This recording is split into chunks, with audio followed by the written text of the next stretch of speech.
Yeah, they are in days, but they're 4 minutes per day, so it's fine. We're looking at WRC Monte Carlo highlights from last weekend. They do it in days. We got day 1 here, and then day 2. I'll only be doing WRC. I'm not looking at WRC 2. Day 2, day 3, final day. So it's 4 days, all about 4 minutes. Yeah, so let's get in day 1. Rallye Monte Carlo 2026. I can get their cover from just £315. I've wanted to watch WRC for a long time. I watched a little bit last year, but I got behind very quickly, so I gave up. Here we go. The WRC is back in action. Did you miss us? The WRC season began with a baptism of fire as Rallye Monte Carlo greeted crews with wet asphalt, very slush wet, and treacherous snow. Ooh. Reigning world champions Seb Ogier and Vincent Landais started cautiously, but a lack of confidence on the Col du Fongier left the door wide open for Elfyn Evans and Scott Martin to take the rally by the scruff of the neck. The Welshman, hungry for that elusive maiden title after finishing runner-up to Ogier. Sorry if you can hear my fan.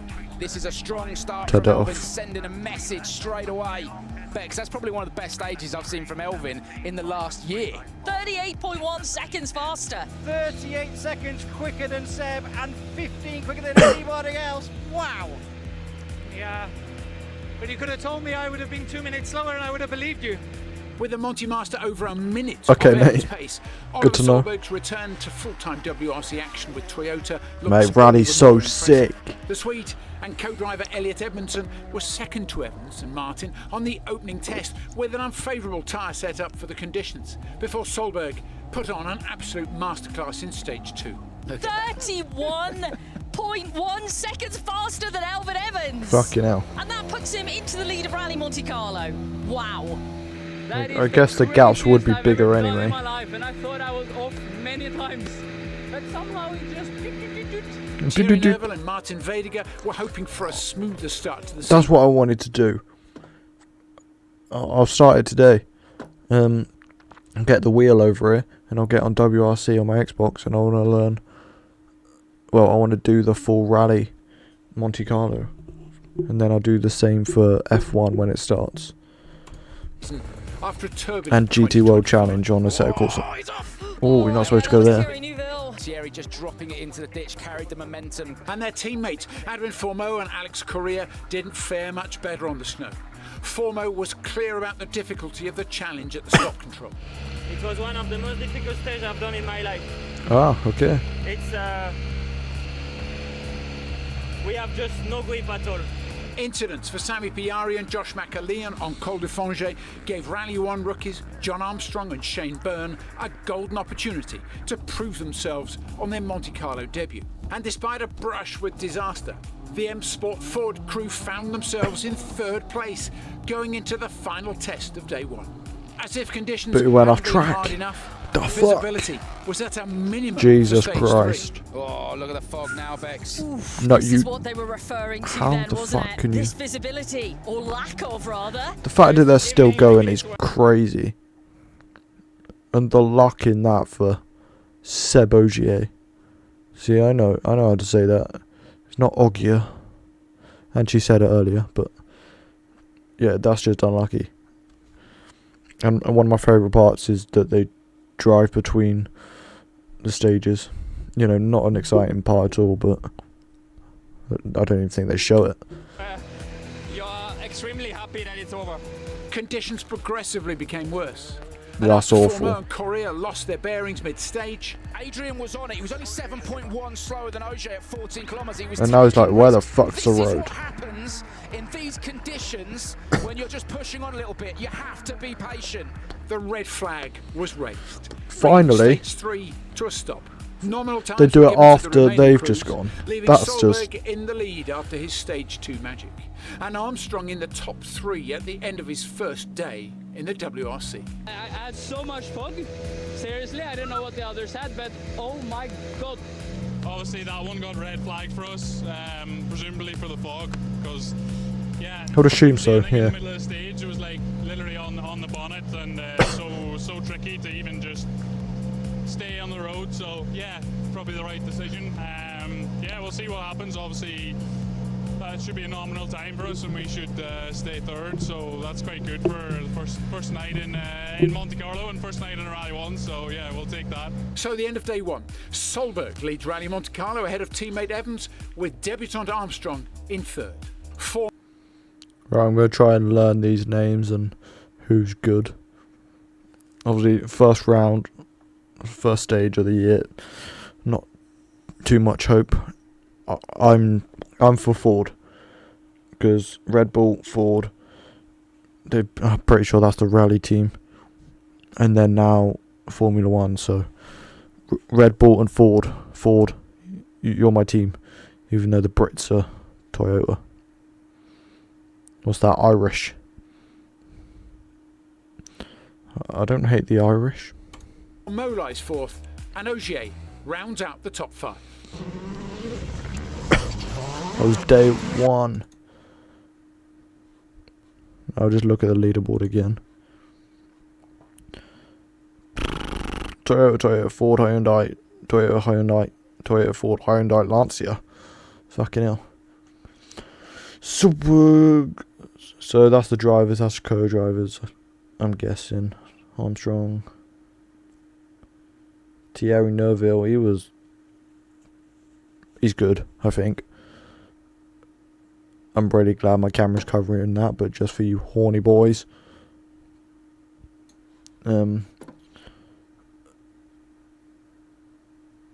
Yeah. That was day one. Day one leaderboard, day two. Yeah. Get that big game flex with EETV. Flex your EETV and catch. Yeah, EETV, let's go. Ignition sequence start. 3, 2, 1. We have liftoff. Mackie. Le Chateau. Day two at Do you think Rallye that's Monte French? Carlo, and conditions were as unforgiving as they get in the WRC, resulting in icy excursions Yeah, for Josh Ford. McAlean and Thierry Neuville in stage 9. Too deep back straight away. He No. cannot get out of that. No, that's straight into the ditch. I don't think he's going to That's get such out an of that, awkward Bex. angle. Surely he's not going up in the Shit. ditch like that. Oh, Bex, no. So he's got it back out. He's just Fuck tramping yeah. along the side of the ditch at the moment. He just can't get any purchase on the other side. I think it's a little bit icy. Just hooked in the cut. And no way to get out. Neuville and co-driver Martin Vediger had already flirted with disaster on stage 5, pushing hard to chase Seb Ogier's P3 and break Toyota's stranglehold at the top of the leaderboard, which was led by Oliver Solberg. The Swede and co-driver Elliot Edmondson were quick to extend their overnight lead over teammates Elvin Evans and Scott Martin on the opening test of the day. Oliver's walking away with this, Bex, at the moment. He is just, I mean, he's going to have an enormous gap over his teammates. 13:48.5 is 19.1 quicker than Neuville, 32.8 quicker than Ogier. He extends his lead to over a minute now over Elvin Fucking Evans. hell. Wait, did it stop snowing when he got on as well? Gravel crew did an amazing job in there. Or just the ice melted? I could trust it 100%, so good job. Only a late puncture for Solberg on stage 5 could stop him from taking a clean sweep of stage wins before midday service. His lead now over a minute to Evans.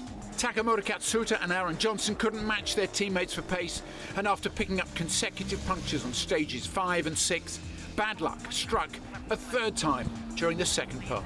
Oh, no power steering, Bex, for Takamoto Katsuta. His splits didn't look great in the midsection, Oh, that's brutal. but he's telling He's fucking Aaron when fighting to that. pull the handbrake. Yeah. It's quite a big job to pass the stages. Yeah, it's quite, my hands are quite bad. Despite Johnson's teamwork in the cockpit, Katsuta's battle to wrench his GR Yaris through the remaining stages cost nearly 5 minutes and allowed Hyundai's Hayden Padden into P7. The Kiwi was leaning on experience for his WRC return, playing the long game for manufacturer points among the chaos. And after John Armstrong's puncture in stage 8, No. Padden found himself ahead on the road, Come on, within Ford. touching distance of the debutant on the leaderboard. Yeah, I see John pulled out after us, so he obviously had a puncture and we went past and looked right to the end. So he was quicker though. I'll give him that. Somewhere in the narrow section, we got a slow puncture, but because I had a cross on, it took me too long to realise that we had a puncture. Ogier and Vincent Landais were struggling to make an impact on day one, but picked their moment to push in the tricky closing stages of Friday. The Toyota crew put the hammer down to halve their deficit to Evans and Martin. I still think he looks like someone out of Coraline. Before another fastest time on stage 9 cut it to just 6.5 seconds overnight. But with Solberg looking cool, calm and consistent at the top of the leaderboard, Evans and Ogier need to deliver a hard-charging Saturday if they want to fight for victory. Not a good time, just badly. Ooh, clean. already exciting. I extended my lead today, so it's been a fantastic day. At the end of Friday, Solberg leads by over a minute, with Evans in second and Ogier close. Oh no, dropped down to 6th. Toyota are on top at the moment. Hyundai's, they had a bit of trouble as well. Only one Ford in the top 10. Behind in third. Nerville's stage 9 incident. Solberg, Evans, Ogier. Teammate Formeau. All Toyotas. Despite handbrake problems for the Frenchman during the afternoon loop. That was quite funny. Right, so we need the Toyota garage to blow up or just get nuked. That would be good for Ford. Day 3. Why are they giving me 2 ads every 5 minutes? This is a piss take. Yaris Cross. Fuck you, Toyota. Go with confidence. Day 3 at Rallye Monte Carlo opened with a whiteout, and the mountains surrounding Gap More were as snow pretty in as they Monte were Carlo. perilous in stage 12. And the road is thawing quickly. You can see Sammy getting caught out. He should get away with that. Get it Who? out of there. He's hit the tree. I thought he would have got it out of there before that tree came Who along. is that, a Toyota? He's hit the tree. I thought he would have got it out of there before that tree came along. Unfortunately, he wasn't able to. No. Oh, God. That just keeps sliding. Can they push that car back up? Go on, boys. Go on. Spectator power. That's crazy about Rallye. Well done, boys. The fans just right there. Few crews would complete the second pass of the La Bréole test without incident, and the changing conditions from the first pass on stage 10 left route note crews scrambling to send. I'm confused. Is this Rallye 1 though? Should be Rallye 2, shouldn't it? That's the top level.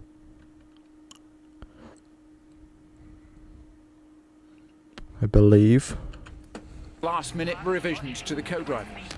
Aaron Johnson needed to start reading from his phone mid-stage to guide Takamoto Katsuta safely through with the latest information.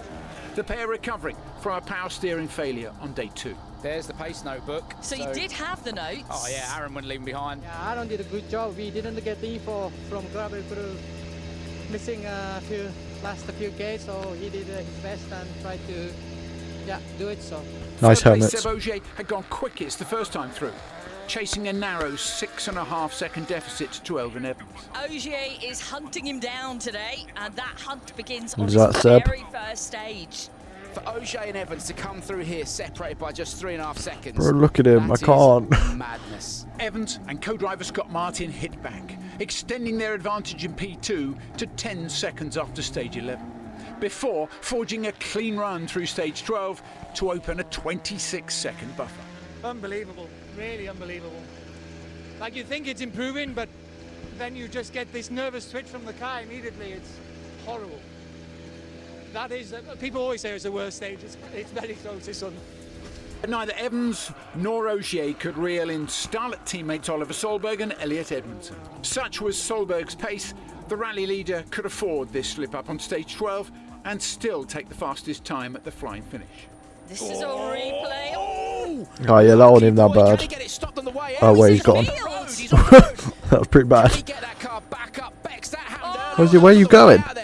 He's got to hit that bank with momentum to try and get it back up onto the Oh, road. fair. Okay. Drive it up there. Go on, go on, go on. Oh yeah, that fence. Fucking hell. Forget it.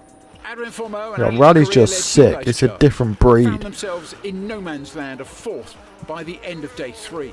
Nearly 5 minutes off the podium places and a minute and Damn. 20 seconds ahead of Nerville. I'm guessing they do add up then. Formeau may be ruining what might have been after struggling through a handbrake problem on day 2, but at least he and Courier could enjoy the view. The view, it was just incredible. All the trees were white, etc. It was really, really nice. It felt like in That's a nice view. in Sweden. Even when it's coming at you really at 200 miles an hour. Yeah, I don't think it's that was, quick. Fantastic to drive in those conditions.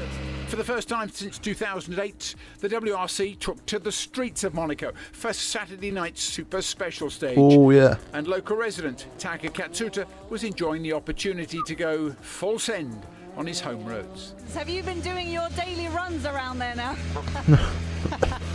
No, not really.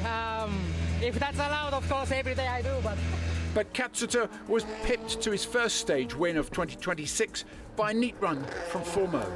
While rally leader Solberg was hit with the worst of the wet conditions, delivering an uncharacteristically scruffy donut on his way to the overnight lead. That was a pretty shit donut. Monte Carlo going into Super Right, Sunday. Solberg's still in the lead. Come on. All the other Fords up there now. Is this overall? Yeah.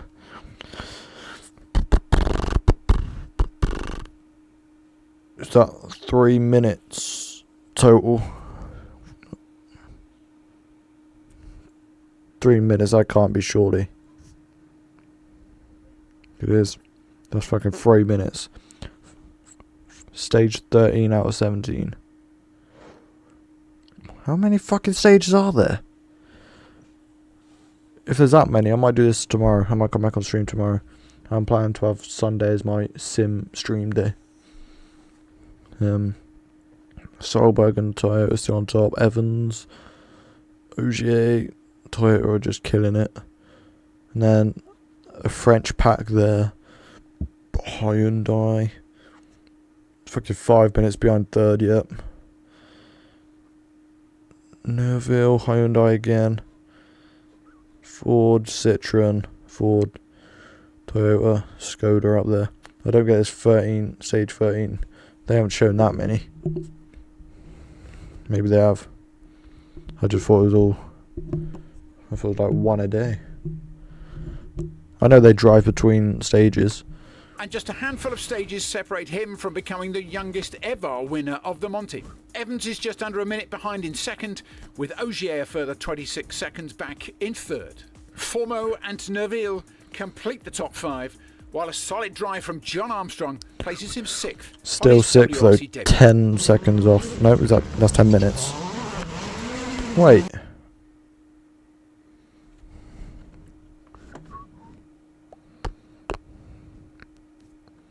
Yeah, so that's 10 minutes off. Wait, so that is 3 hours. No. Yeah, that's got to be 3 hours total. I suppose 13 stages, that would make sense then. That's crazy. They don't put into perspective how long WRC weekends are. Final day, day 4. Day 4 Rally Monte Carlo. You love with Wix. Wait. For your words, yeah. Create your... After their day 1 retirement, Josh McAlean and Owen Trace's turbulent start to their second WRC season went from bad to worse on the final day at Rally Monte Carlo. No! That's Josh McAlean clipping the Armco barrier with the front left. Caught out on the slush and understeer. Come on. Oh. I'm sorry to the whole team. It's been that ain't good. Disaster of a weekend. Their teammates John Armstrong and Shane Byrne had been leading the charge for M Sport Ford, holding a strong P6 on their Rally 1 debut. This is mega from John Armstrong, carrying the speed really well, making good progress up the road. But the icy surface that caught out their teammates also put an end to an impressive start to Armstrong and Byrne's WRC career. I would say coming out of that previous left-hander, he's lost the back and clipped that wall on the right-hand side, and that is just a recovery zone he's got it into.